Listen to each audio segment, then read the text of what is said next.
I think I have conquered my problem with the unit cutting in and out. Well, buffering.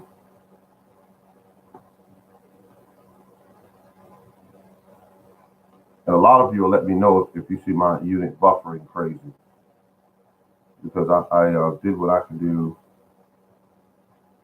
to make sure that doesn't happen. This is the Morning Gardener, and it took me some hours, but I got this thing back up and running. And it was a device, I believe it was this here, whatever that is. So we'll see what happens. Um, got a lot of work done in the yard yesterday. Went out and did a lot of cuttings, um, blackberries. I'm really excited about the grapevines because I was getting ready. I have something called a Neptune, and I was getting ready to buy another Neptune. And I said, no, don't buy another Neptune yet. Check and see is there enough there on this one plant to get some cuttings from. And absolutely, it was enough to get two cuttings. And those two cuttings were healthy and green. And I grabbed them up, stuck them down in some sand. I didn't use any rooting hormone. I didn't use that. I just didn't. I just didn't. Um, but I put them in. None of the cuttings that I did this year, I used rooting hormones. Or yeah, I didn't use it. I just didn't use it. Now I am thinking about there is a rooting hormone that is a gel. I'm thinking about that. I'm understanding that that's just a better rooting hormone. The gel is. So I want to definitely get some information on that and start looking into that. So it's just what I want to do. It's just nothing wrong with getting better and better and better as you go along. Um, Now the powder I have a ton of that stuff. I guess it works. I've never had. Can't say I ever had any success with it because I'd use it sometimes. Sometimes I wouldn't use it. But I did the Neptune grapes, which is supposed to be a large white grape that's seedless, and they sell it at Stock Bros. And I that's why I went and bought it at. So I have the genetics, um, and I'm hoping to get two plants out of this, which will make a total of three. So instead of having how many grapevines I have now? One, two, three. Instead of having grapevines, I want to up it to at least six grapevines. Uh, and I have one that's rooted up. It's a beautiful plant. It's a Thompson. So you know, I don't want to throw it away. It rooted in the sand. Sand is the only thing I use to root things up. Sand with a mixture of compost in there with the sand. So it works really well for me. So I'm going to continue to use that method. Playground sand. I purchased it at Lowe's or Home Depot, either or. And thank you for the thumbs up. Thank you. Um, and when I do that, it helps me out immensely with getting the job done. So getting cuttings from some of the plants you already own is a great way to up your stock. Absolutely great way to up your stock. And a great thing about it is you learn as you go along, and also you save money. It's free plants. So I've done this before where I've taken cuttings from grapevines, and it was just a wonderful thing where they absolutely did well. Um, so to get the one in Neptune, instead of having one plant, if it dies, I still have a second plant. Also, the other plant that I have, which is the kiwi plant, I only have one.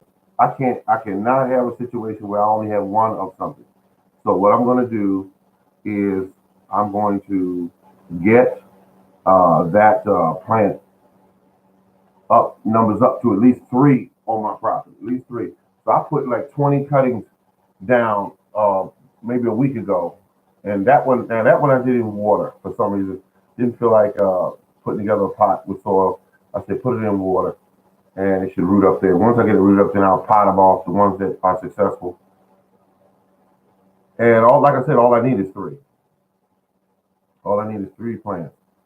And I'm gonna space them out. One on this side of the wall is a 50-foot gate, one on either side, and then the other one right in the middle. And that's gonna be all my, on a heavy trellis system that'll hold at least 200 pounds.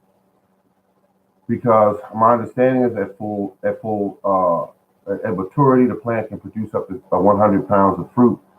And I'm just definitely trying to get that together so I can definitely have kiwis on the property. Kiwis are very healthy for you, lots of vitamin C, tastes better than the kiwis in the store. So that's what I want to do. So that's what I'm doing now. I love it. I love it. So I'm upping my numbers on everything. And if you have room and space, you might want to do the same with some of the plants you have on your property already. Like if you have grapevines, for instance, you do your cuttings. Good morning. Good morning. Good morning. Hey, look, I hope we don't have that buffering problem today. I removed it from what was originally, and I plugged it directly in. So I'm going to see what happens. So if you happen to notice me buffering, please let me know. Um, and so that's where we are right now. That's where we are right now. Up in my stock with cuttings. And there was a gentleman sent me a message yesterday. You know how they leave comments on your videos, and he said, "Could you please do another video on grapevines, or how I do my grapevines?" I'll put it that way. All clear. Oh, thank you very much. Thank you, thank you. Um, so what's going on now is I'm trying to up everything. Blackberries especially. Um, and once I get them up and going, I'm gonna feed them up, you know, and kind of pay some attention to them because sometimes, and all of it, I don't know if all of you will admit some of this, but sometimes some of your plants do not get all the attention they should get. Because you just, if you have a regular life, you just, some stuff you get a little busy on. But I said, get the blackberries up, get them strong, and get them going. Because if you do that, you're going to be successful with your blackberries. I want to get big blackberries. I want big, juicy, big blackberries. And I want to grow more. My purpose is to grow more than I know what to do with, which is, I figured if I did at least 20 plants, I would have enough for myself. If I did at least 20 plants. And the great thing about it, folks, is the plants are free. I also upped my rose bushes because I said, go ahead and do the rose bushes. And that way, you will have some, uh, you know, cosmetic things in the yard and also to bring in pollinators. Something happened yesterday. It was 30 or 35 degrees yesterday. I saw a wasp on the property. He looked cold, but he was walking around up around a window sill, a window area. And I thought that was strange. Why was he out in the dead of winter? A wasp, dead of winter. Um, the My neighbors were cleaning up in their yard and they found a bed of snakes, which happened to be a garter snake. And they asked me did I want them because I'm the kind of guy that go, yeah, I'll take them because I don't want to see them destroyed. And I will take them and put them in my garden, and hopefully they'll stay if they stay. That's great. And also they found about three salamanders. Now here in Maryland, we always get a little booklet each year that says salamanders are, a species that is on the brink of this, dying out, not being around anymore, distinct from the pop, from lands, and it's just a very low numbers that almost extinct. Now, I always see them sometimes, and I never give them any trouble at all. I don't step on them. I don't throw them. I don't do anything to them. I look at them and notice there's certain things about them that there's different color patterns or different types, but they stay in the garden. They stay in the garden and they do what they do to help keep everything balanced. Um, but I got out in the yard. I cleaned up everything. Um, cut back some of my trees.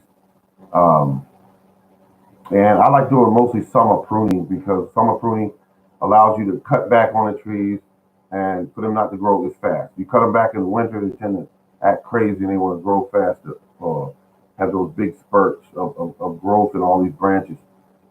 Especially when you cut them too much, they'll just take off on you. Yeah, but I'm looking good. Everything's done. Um, I'm going to start looking into ways to treat my fruit trees so that bugs don't eat them up. Because right now, I know that there's tons of bugs on my trees overwintering. I know that because I've seen it too many years with the peaches. As soon as the peaches produce, they get all these little holes in them, and everything's eating them. And I said, okay, um, hello. Yeah, I mean, everything's looking good. Everything. I'm excited, but there's nothing else to do. In another few weeks, I'll start some of my plants, get everything rolling. Yeah, another few weeks, get the plants started. And once I get them started, um, I don't know if there's anything new, but I had one young lady call me up and she wants me to do some Swiss chard. Um, that's a plant that here that I could get early as soon as the weather starts getting a little above absolute freezing. I could start my Swiss chard. Swiss chard is a plant that once I started growing it, I was really excited about it. I was really excited about it and happy to see that it's a beautiful, beautiful big green leaves uh, with white in it, and I just love it. I just love the plant. But cooking it is the most fun. With little onions and garlic and a little bit of pepper and whatever other ingredients you like in it. But it's really good. Stir fried with some olive oil. I'm feeling good about that. So bring up my a new item I'm putting in this year. I think I've mentioned this before, but it is the God. It's called what is it called? It is definitely an item that is called tree kale, and tree kale is a plant that is tall. First of all, it's a big, pretty good sized plant, and it produces these huge leaves. And people call them tree kale and there's tree collars and things like that. But I I have the seeds to plant a few of them this year. Not gonna do a whole bunch, but I just want to do enough to say, okay, I did it. Kiwi vines, vines, grown from the seed.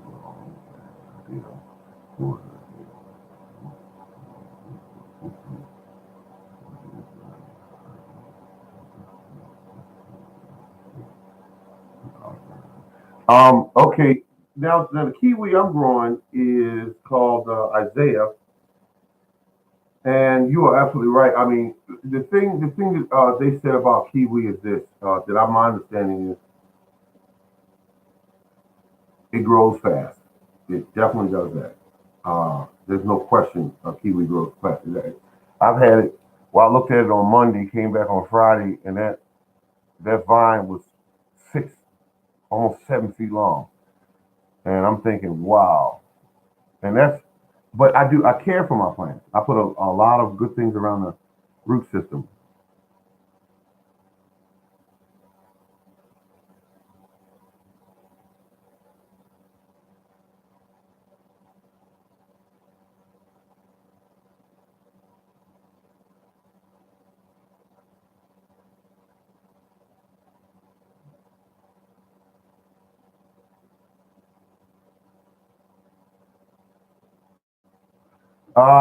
Yeah, yeah, that's true.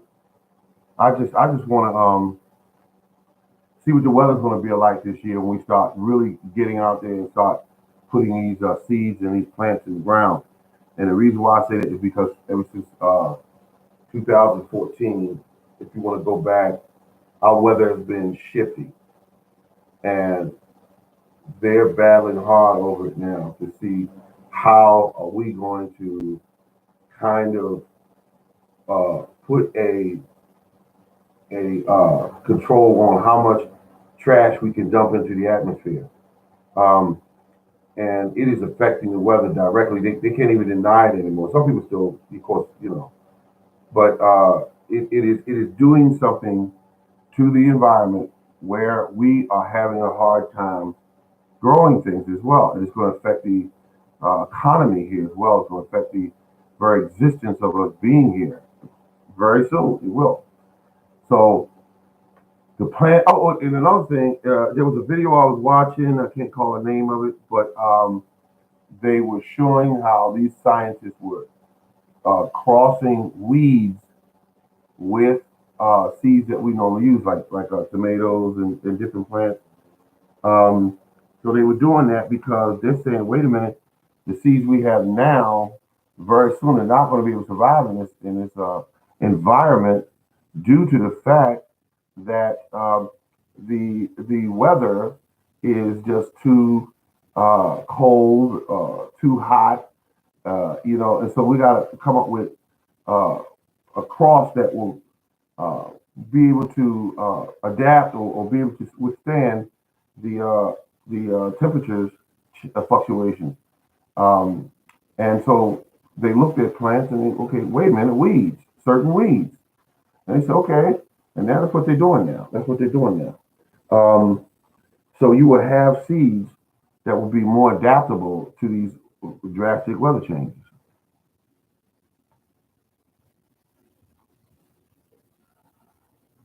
Yep. So I think it's gonna be interesting. It's gonna be interesting. Um, so what I'm doing now is uh, I'm focusing on weather at the same time, a way to get as much information as I can as to what the weather pattern is going to be for this spring and summer. I mean, are we going to have a dramatically wet one like we had here in Maryland, Zone 7B? It was just so cold. It's just crazy.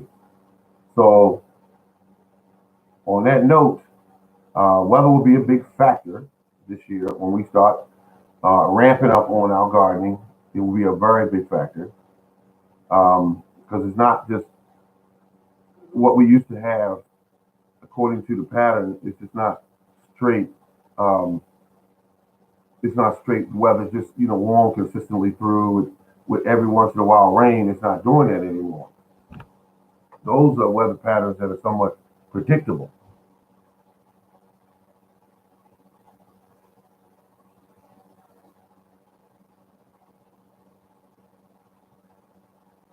Yeah, you're right. It could be very hot. Like here, it could be very hot here. We have not had that yet. Now, right now, we're in dead of winter right now, and it is not too cold outside today. Sun's up and everything. We know something's going to happen with this weather. We know we could get dumped on uh, right here. That's how our weather is right here in Maryland. It could be 4 feet of snow one day you go outside, and a week from that it was 60 degrees. So something is going on. Something is going on. Well, good people, thank you so much for listening to me. Another day talking about gardening, but I'm just so excited. I'm just excited. I can't tell you how much excited. That's why I had to get out into the yard yesterday. I had to do those cuttings. I had to look around and see um, how much of uh, the compost materials that I have on my surface, what I call chop and drop. And in some areas, I got it really heavy. Other areas, I still have some. So what I'm going to do is continue to do what I've been doing, which is I got a video up I put up maybe yesterday I think, and that video is just great.